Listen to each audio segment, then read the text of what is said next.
J'avais quelqu'un dans les commentaires qui m'avait dit de toute façon 9% des gens seulement en France veulent acheter donc un véhicule électrique et c'est l'information que j'avais eue sur Cardisia. Peut-être que je vous la mettrai à côté, mais on va faire donc un vocal, une traduction et puis un dernier article. En fait, les études, c'est pas qu'elles ne valent rien, je trouve qu'elles sont intéressantes par rapport à ce que ça peut véhiculer. Malheureusement, et ça on va en parler dans la vidéo, à force de raconter des carabistouilles à la population sur tout et n'importe quoi, malheureusement, qu'on va un peu tous mourir, parce que finalement le but aujourd'hui d'une république ou un peu de nos démocraties, c'est de contrôler les gens un peu par la peur, c'est tout ce qu'il nous reste. Il y a des pays où c'est malheureusement du tout restrictif, avec de la matraque, du crédit social, etc.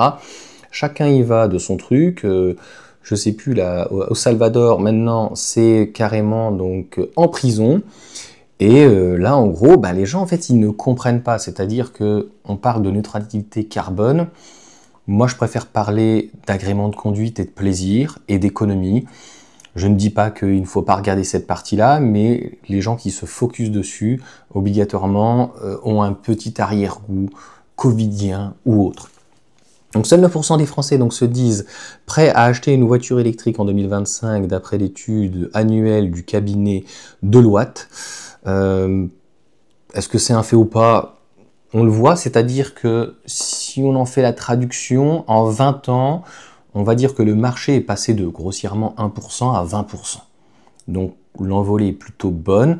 Comme je l'ai expliqué, et quand je le vois, je parle avec des personnes qui ont une voiture électrique ou une Tesla, la constatation que je fais, c'est que les premiers, entre guillemets, de cordée, en fait, la voiture électrique existe depuis 100 ans. Revolt, par exemple, l'a très bien expliqué. Ils ont refait une fresque et je crois dans les années 70-80, ça a repris sur les batteries, sur les moteurs. Le rendement du moteur est pratiquement à 100%. Ils sont entre 93 et 97, on est pratiquement à 100%. Le moteur en soi n'est pas un problème. Le problème essentiel, c'était la batterie, c'était la densité, c'était la charge, c'était l'autonomie, c'est d'avoir en fait des stations qui puissent relayer, etc. Et aujourd'hui, on est au point. Il y a donc Tesla, finalement, a été très novateur et on a dépassé ce temps de la Model S qui a toujours une grosse batterie de 100 kWh qui mettait à peu près 1 heure, mettons 45 minutes pour se recharger, où il n'y avait pas du superchargeur ou quoi. Aujourd'hui, vous êtes sur un véhicule familial, parce que c'est vrai qu'il manque une compacte chez Tesla. Je parle en tout état de cause, hein. C'est-à-dire que j'aime bien ma Mégane, mais je ne prendrai logiquement aujourd'hui jamais aucun autre véhicule parce que j'aime cette tranquillité. Je mets mon planificateur, je vois ma disponibilité, je branche, je sais que je n'aurai absolument aucun souci, je sais s'il y a une borne qui est en panne, comment ça se passe, est-ce que je dois décaler. Là, il n'y en a que 8 et il y a un temps d'attente de 5 minutes, je m'arrête avant, je m'arrête après. Le planificateur, il est encore donc très bien et tout cet écosystème, tant qu'il n'y aura pas un constructeur qui soit capable de faire ça, et bien pour moi ça sera niet. Donc en gros, sur le quotidien, je pense que les gens n'y sont pas trop contre, mais à croire que les gens partent tout le temps en vacances, là ça devient compliqué. Dès qu'on va, on va aller plus loin. Et comme je vous disais, donc sur une Model S de l'époque, ça pouvait être un peu long, mais aujourd'hui, Tesla par exemple sur les batteries LFP, et même les constructeurs chinois ont fait tellement, c'est pas d'effort, d'amélioration, que une batterie LFP pour le quotidien, c'est très bien. Une batterie LFP, même si elle est assez lourde, au final, la consommation reste correcte. À partir du moment où on est autour des 15 kWh, qu'on a une batterie, mettons, de 60 kWh, donc c'est très bien, donc 15 kWh au 100 km. Et à partir du moment où on arrive à trouver des charges, par exemple, le modèle Y en 58 kWh de la batterie BYD, tout le monde, je pense, sera très content et de dire un 1080 en 17 minutes avec à peu près 2 heures de route à chaque fois. Si vous voulez plus, eh bien, vous prenez une grande autonomie, mais ça sera un peu plus long pour recharger. Et puis après, voilà, il y aura les affinités du 800 volts, de pouvoir recharger en 10 minutes sur 300 km. Ils seront très contents. Il faut de tout pour faire un monde. Et comme je l'ai dit, ce qui manque finalement, au lieu de toucher, de taper toujours au portefeuille, qu'est-ce qu'il y a? Toi-même. Ben oui. Quand tu vas en fait avoir des kilowattheures, qu'on te dit qu'on n'aura plus assez d'électricité, qu'on n'aura plus à la fin de l'année, ça va être juste, qu'on a des problèmes d'approvisionnement, que ceci, que cela, que l'électricité va coûter de plus en plus cher, en fait, le but, je pense, de toute façon, si on fait une transition, en même temps, c'est de réduire, l'État veut réduire le nombre de véhicules, donc en service. Ce qu'ils ne sont pas rendus compte, un petit peu comme le Covid et autres, c'est que au final, on a des véhicules qui sont plus vieillissants. Donc, à vouloir anticiper à la place du peuple, eh bien, ils font complètement l'effet inverse, puisque, à mon sens, vous savez très bien ce que je pense, il vaut mieux une voiture neuve, même thermique, mais il vaut mieux un véhicule donc électrique neuf, qu'un vieux diesel qui a 30 ans, 400 000 km, où la personne fait 5 000 km par an. Mais bon, voilà, les taches d'huile, ça n'existe pas. Bref, les fumées, les machins, les contrôles techniques qui passent pas, etc. Donc en fait, on ne pourra pas faire changer les mentalités à partir du moment où on n'a pas une réflexion. Et malheureusement, je le vois pour le quotidien avec ma Mégane, elle est très bien. J'ai une vieille dame qui était avec une Modus, elle me dit « Ah, vous faites combien de kilomètres ?» Je dis « 400 km. »« Ah, vraiment ?» Je vais pas vous mentir, en fait, je fais 400 km. Après, sur l'autoroute, je vais peut-être faire 200, 250 km. « Ah ouais, mais bon, la dernière fois, j'étais à Lille, et en fait, il n'y avait pas de borne, quoi. » Ok. En fait, moi, j'adore partager, donc j'entends les gens qui disent « finalement, on va rester entre nous ». Et c'est vrai que si on est un petit peu égoïste, ouais, ça marche pas. N'achetez pas de voiture électrique. Voilà. Qu'est-ce que je m'en tape, sérieux. Donc 52% des personnes interrogées sont peu disposées à payer plus pour un véhicule électrique. Comme je l'ai expliqué, c'est le même principe que l'essence diesel. Quand tu achètes un diesel, c'est souvent 2-3 000 euros de plus. Et dans ces cas-là, plus tu vas faire de kilomètres, plus vite tu vas amortir. Donc sur des véhicules de toute façon segment C, on est pratiquement sur le même prix de toute façon qu'un diesel ou une hybride ou même hybride rechargeable qui peut être plus cher. Donc elle est où la contrainte? Elle est où? Elle est où? Elle est où la contrainte? Elle est où la contrainte? Il n'y en a pas. Mais après, voilà, c'est toujours l'éternelle discussion, problème, je veux faire 800 km, il faut s'arrêter pendant 20 minutes, c'est atroce, il n'y a pas de charge, ça coûte trop cher. Quand tu prends les Tesla, moi mon modèle Y, je suis à peu près à 20 kWh et à 30 centimes du kWh, ça te fait 6 euros. Et encore mieux si j'avais une 4 roues motrices, que je prendrais peut-être par la suite. Eh bien, si tu prends une 4 roues motrices et que tu prends une équivalence en allemande, une GLE ou GLC, mais GLC est un peu plus petit, tu vas voir en diesel. Moi, je suis pas pour le diesel parce que j'ai toujours fait peu de kilomètres entre 10 et 17. Et au final, j'en ai jamais fait autant parce que ça ne me coûte rien.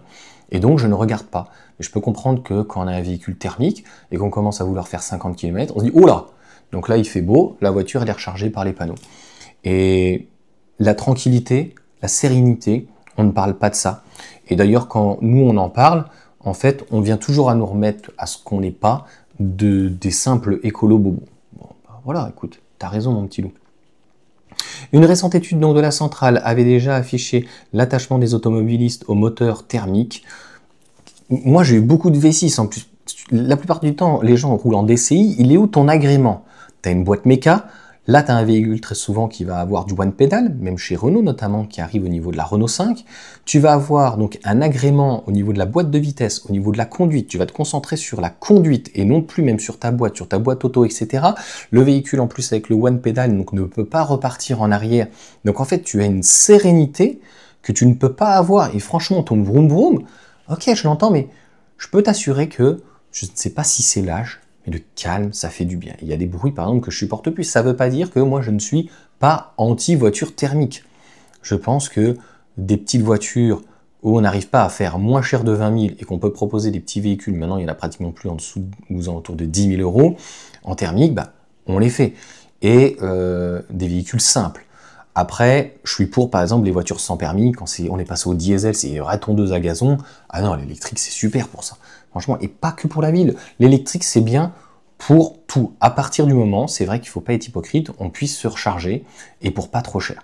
Et plus, en fait, vous allez pouvoir vous recharger chez vous pour pas cher, plus vous allez pouvoir l'amortir. C'est pour ça que, éventuellement, des prolongateurs, ça peut être intéressant, ou des hybrides, mais des fois, c'est pas forcément donc moins cher.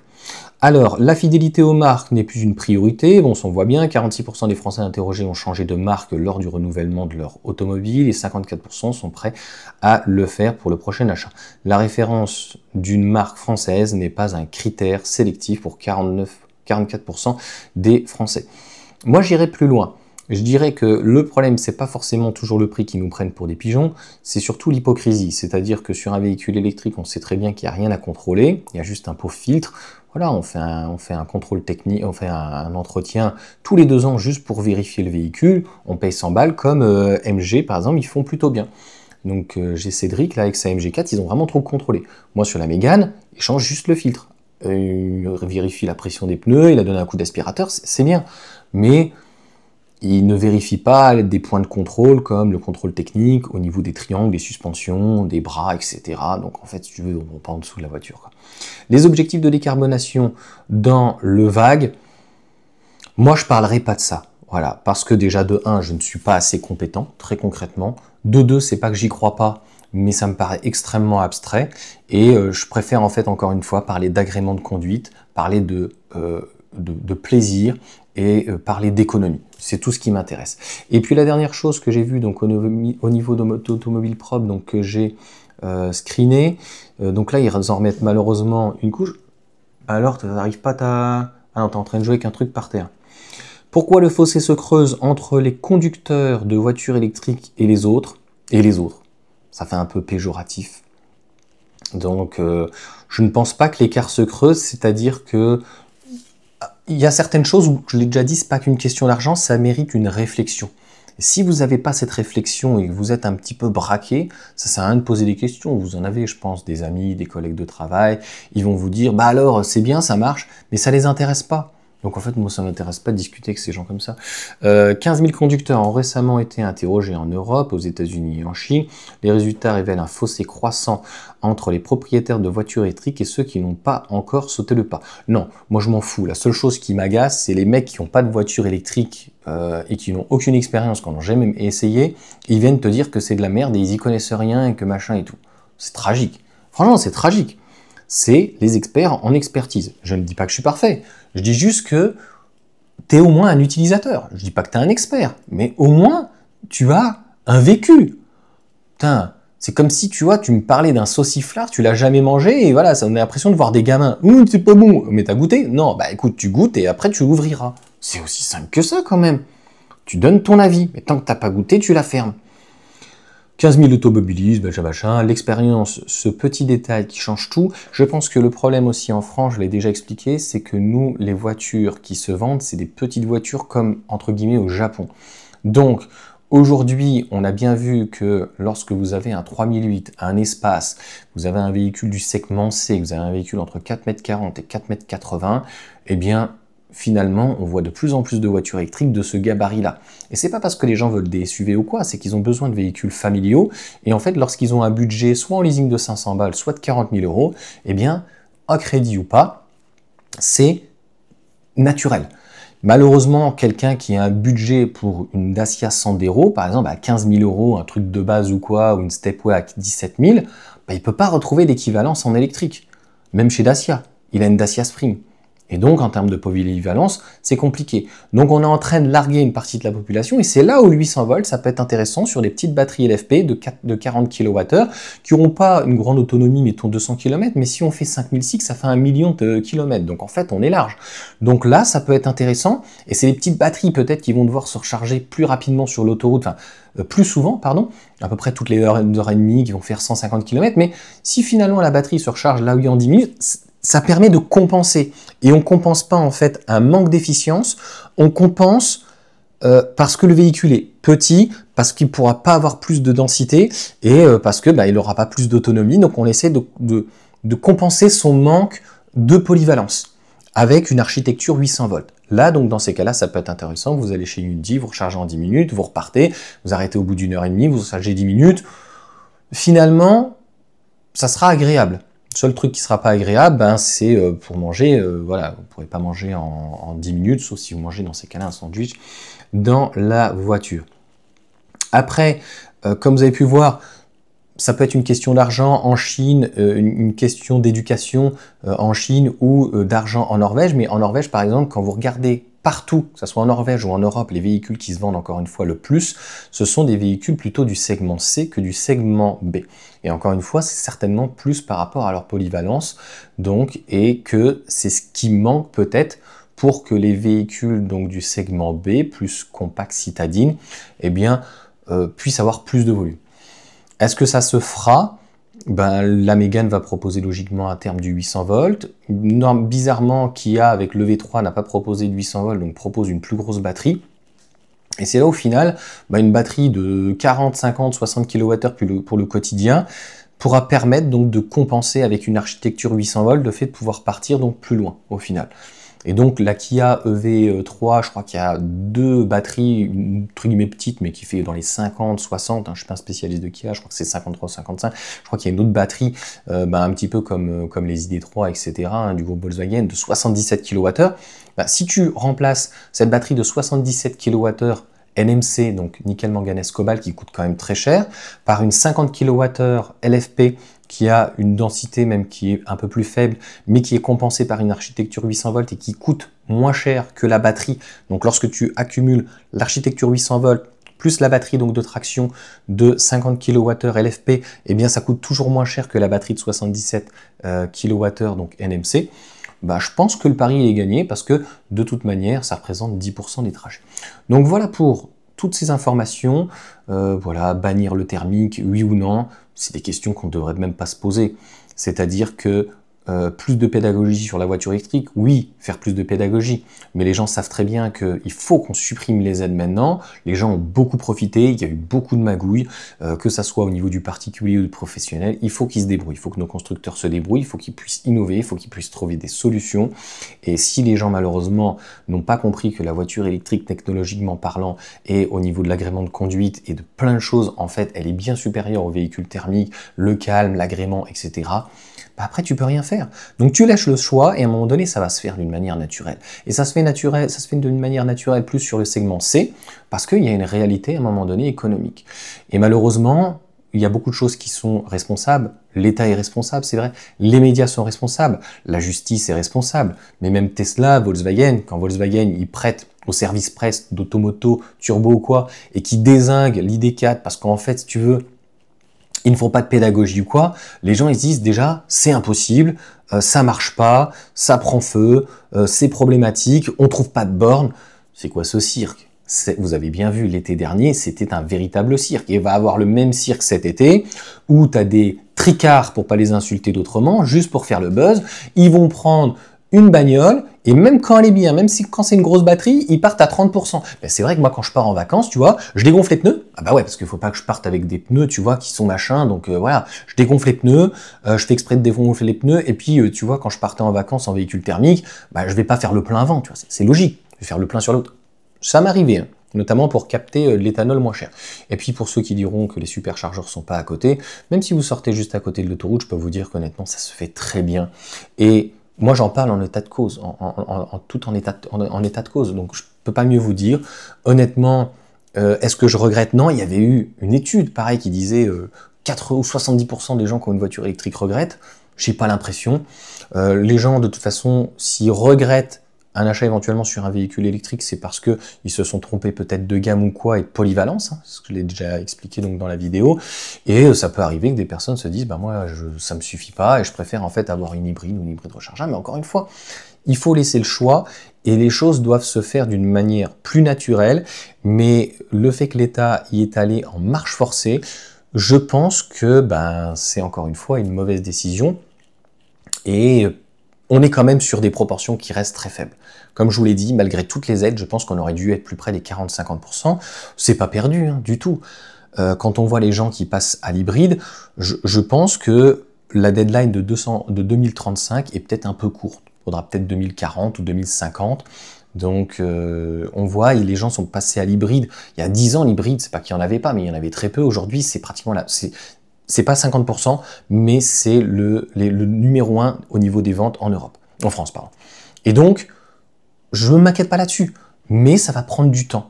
Et donc, ça sert à rien d'arc-bouter les gens, ça sert à rien de faire du buzz en ciblant un véhicule thermique ou un véhicule électrique qui est encore brûlé, mais ça fait le buzz. On peut pas, les journalistes ne peuvent pas s'empêcher malheureusement d'en faire des tonnes et des tonnes et des tonnes, et ça fait plaisir de voir RMC Découverte ou Automoto ou quelques chaînes qui commencent un petit peu à se détendre. Et puis c'est vrai qu'il y a beaucoup de journalistes qui ont l'habitude en fait qu'on leur prête des véhicules avec des V6, des V8, des V12, ils s'en foutent que ça fasse 20 litres au 100, il y a une relation économique. Et honnêtement, quand vous faites 30 000 km par an et que vous avez un vieux diesel, mais c'est mathématique. Mais ça, il y a des gens qui ne veulent pas absolument donc le comprendre. tellement de choses à dire encore une fois. Moi, la seule chose que je peux vous dire, faites votre propre expérience, faites vos propres calculs, regardez, allez essayer, et puis après, si ça vous plaît pas, ça vous plaît pas. N'hésitez pas à me mettre un petit commentaire, à me dire ce que vous en pensez donc, sur cette vidéo. Si vous n'êtes pas abonné, abonnez-vous. On arrive bientôt à 70 000 abonnés, et puis donc à partager l'information. Moi, pour ma part, je vous l'ai dit, je ne discute plus de ça, ça sert à rien de persuader. Cette vidéo, elle est là juste encore une fois pour partager, pour faire de la pédagogie et de dire que ça va bien se passer en fait.